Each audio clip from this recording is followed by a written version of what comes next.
Why does it so often seem that the worst people rise the highest? You've seen it. That manager who lies and manipulates their way to the top. That politician whose entire campaign thrives on division and fear. That influencer who sells deception with a smile. We ask ourselves, how do these people win? And more disturbingly, what does that say about the world we live in? This isn't just a modern phenomenon. It's something that's troubled thinkers for centuries, from Plato to Nietzsche, Machiavelli to Hannah Arendt. Philosophers have all wrestled with this unsettling reality. Today we're diving into a question that's as old as civilization itself. Why do the worst often succeed, while the best are ignored, silenced, or even destroyed? Let's start in ancient Greece. Plato once described the rise of tyrants in his work, The Republic. He noticed a disturbing pattern. The people who claw their way to the top often do so by feeding on chaos. They pretend to be saviors, champions of the people. But once they gain power, their true nature emerges, ruthless, paranoid, authoritarian. Plato wasn't just speculating. He lived through the fall of Athenian democracy and saw how smooth-talking demagogues manipulated the masses. To Plato, the worst rulers weren't the loudest. They were the cleverest at pretending to be just. The people always forgive the tyrant, he warned, because they don't realize they've been deceived until it's too late. Sound familiar? We like to think we're too smart to fall for such tricks. But history suggests otherwise. That's where Machiavelli comes in. In The Prince, Machiavelli gave voice to a chilling idea.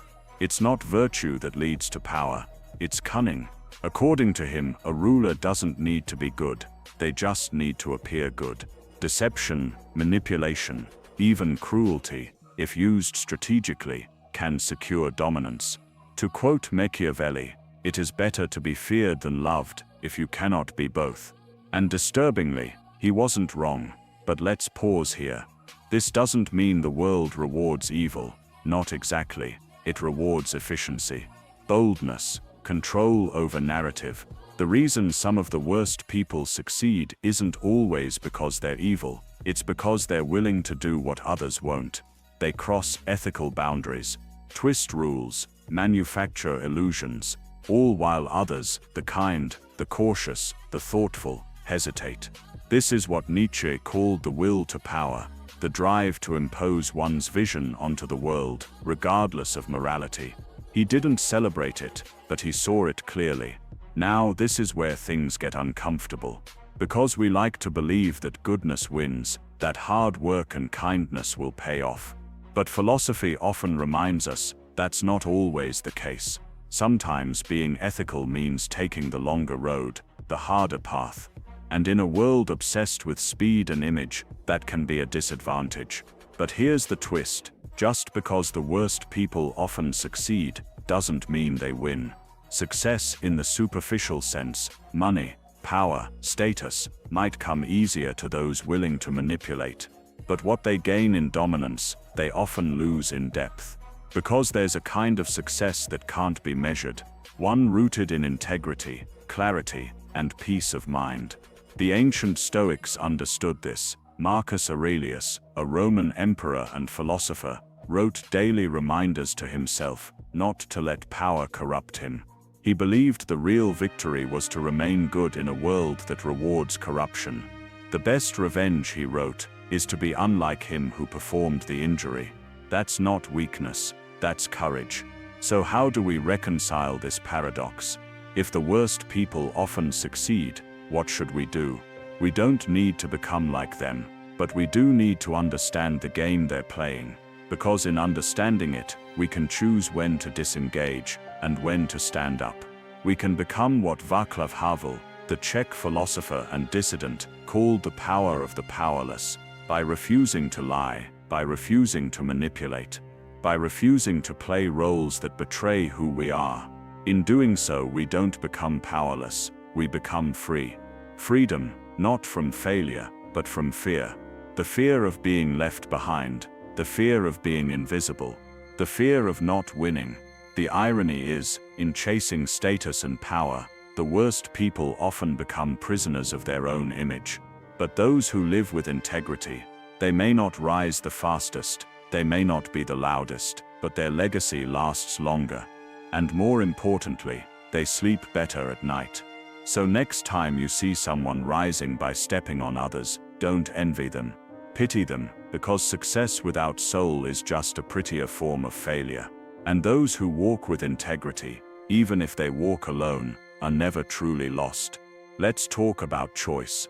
Every day, whether we realize it or not, we choose what kind of person we want to be. Do we play the game? Do we bend the truth to get ahead? Or do we hold the line knowing it might cost us? This is where existentialism steps in. Thinkers like Sartre and Camus believed that we're condemned to be free, condemned because freedom forces us to choose, without clear guidance. No divine scoreboard, no guaranteed reward. Just us, staring into the void, deciding what kind of life we'll create. And that is terrifying. Because it means we are responsible, not just for our actions, but for what those actions say about who we are, and what we value. Albert Camus, the philosopher of the absurd, famously said that life has no inherent meaning, but that we must live as if it does. To rebel against the absurd is not to despair. It is to live with intention, even when the world seems indifferent. So when you watch the worst rise, don't become cynical, become conscious. Because the alternative isn't playing dirty, it's playing with purpose. Here's the quiet truth: they won't teach you in leadership seminars or corporate retreats. Power without principle is hollow. It's loud. It's flashy, but it crumbles under its own weight. Yes, the ruthless may get the job. The liar may win the election. The narcissist may dominate the room. But what do they have when the noise fades? Often emptiness. A life built on manipulation is a life built on sand. Aristotle believed that true happiness, eudaimonia, comes not from status or wealth, but from virtue, from living in accordance with your highest values. To him, success wasn't a destination, it was a way of being. And that's where our culture often gets it wrong. We're trained to chase outcomes, numbers, applause, visibility. But real fulfillment doesn't shout, it whispers. It shows up in how you treat people when no one's watching, in the dignity you carry in silence, in the inner stability that no title or trophy can ever buy.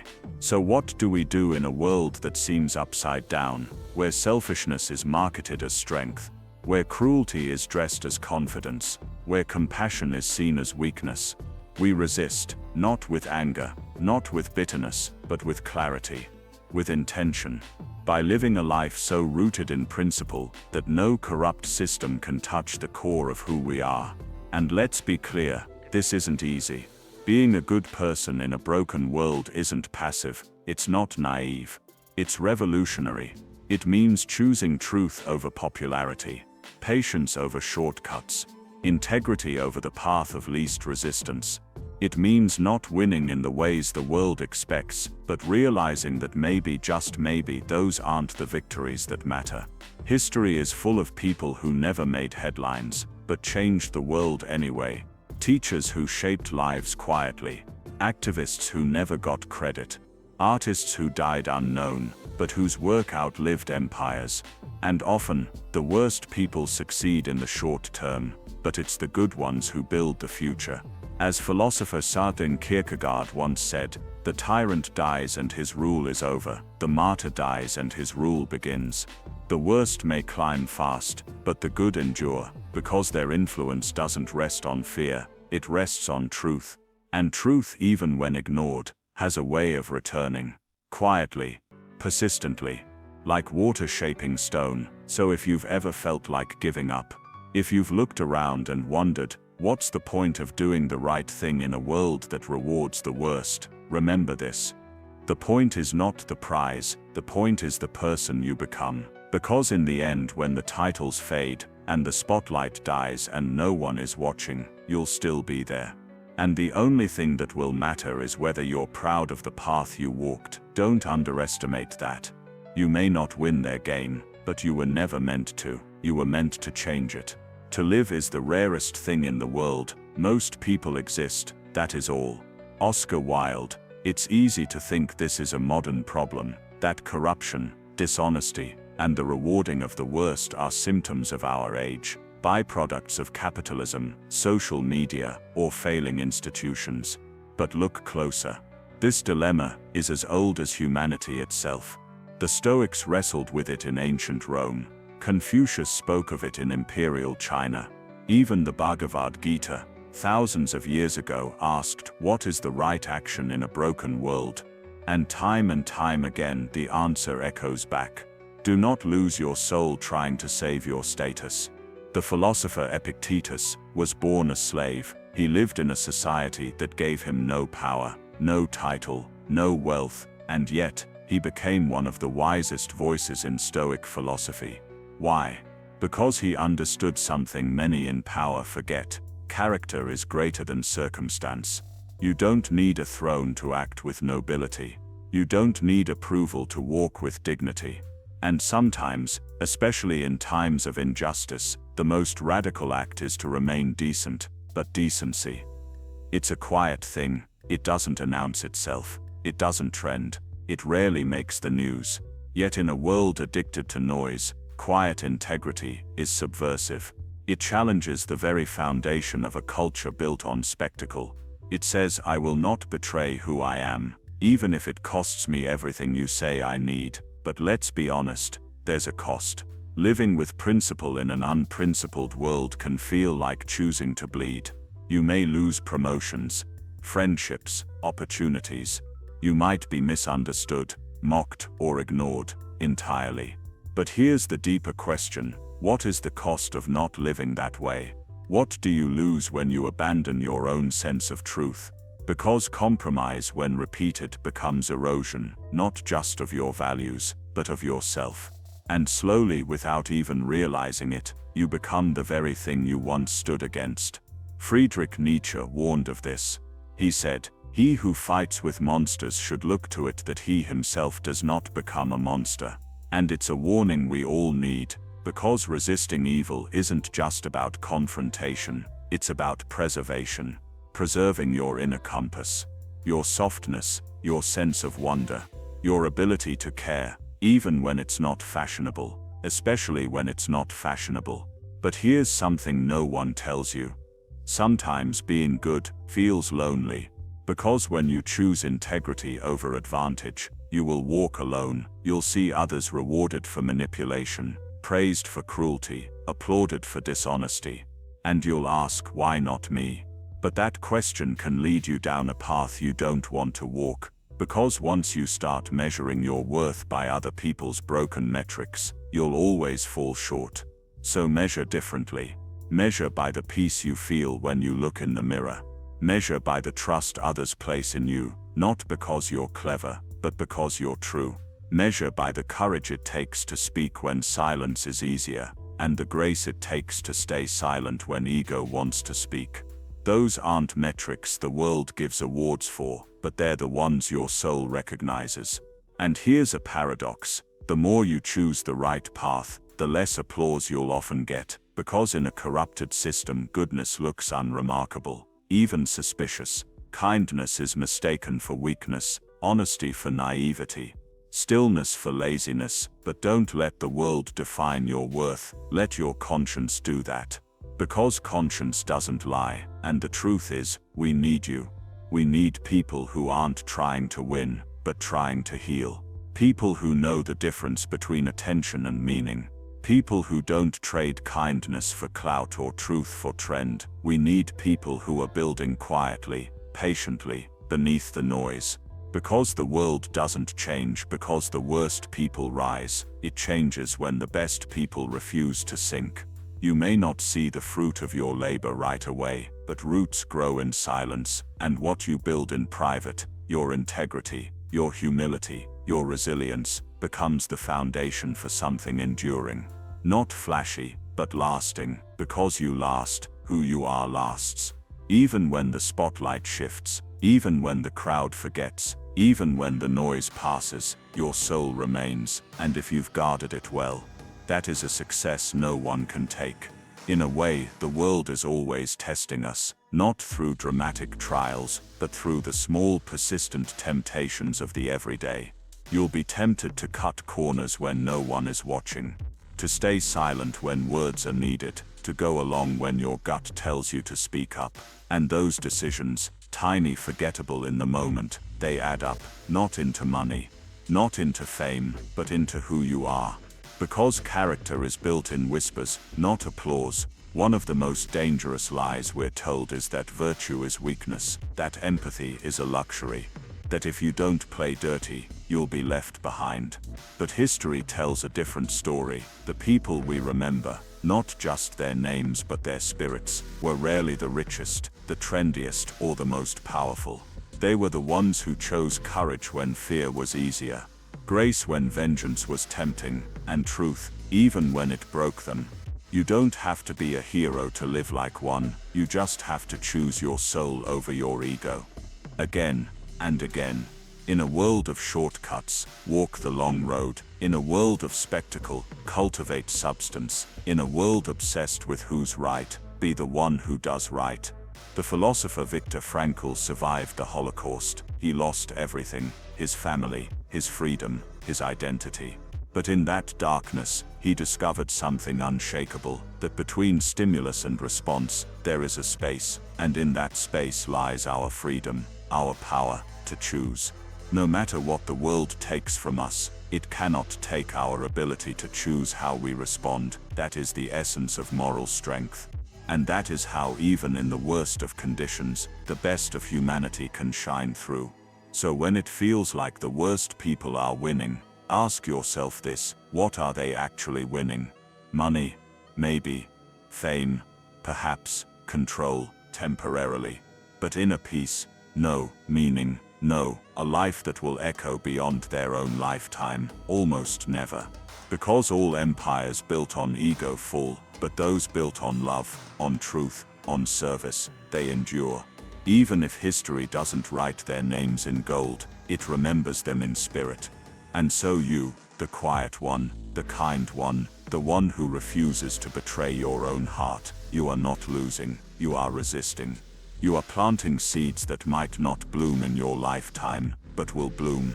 And that is enough, that is more than enough, because in a world starving for authenticity, your courage to remain true, quietly, patiently, without applause, is a revolution. And if you ever feel alone in this, remember the world is full of people like you, quiet warriors, ethical rebels, people who are building the future in unseen ways, who carry light like a secret they refuse to put down. You may never meet them, but you are not alone. You are part of something ancient, a lineage of soul keepers, truth tellers, light bearers, voiceover. So hold the line, not out of pride, not out of fear, but out of love for the person you are becoming, love for the world you want to leave behind, love for something higher than the systems around you, something deeper than reward, more lasting than recognition. And when your time comes, when the noise fades, when the world forgets your name, your soul will not, it will know who you were. And that in the end is what matters most. The worst people may rise, but the best never fall. They simply walk a path too sacred to be seen by the crowd.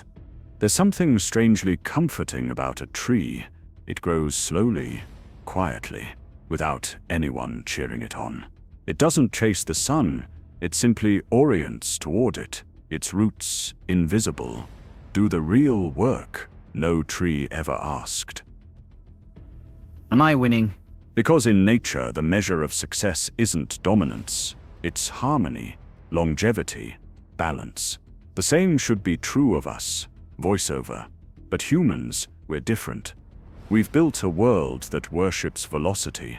Everything faster, louder, more optimized. Even our values have been hacked, rebranded as productivity, influence, or market share. But here's the truth.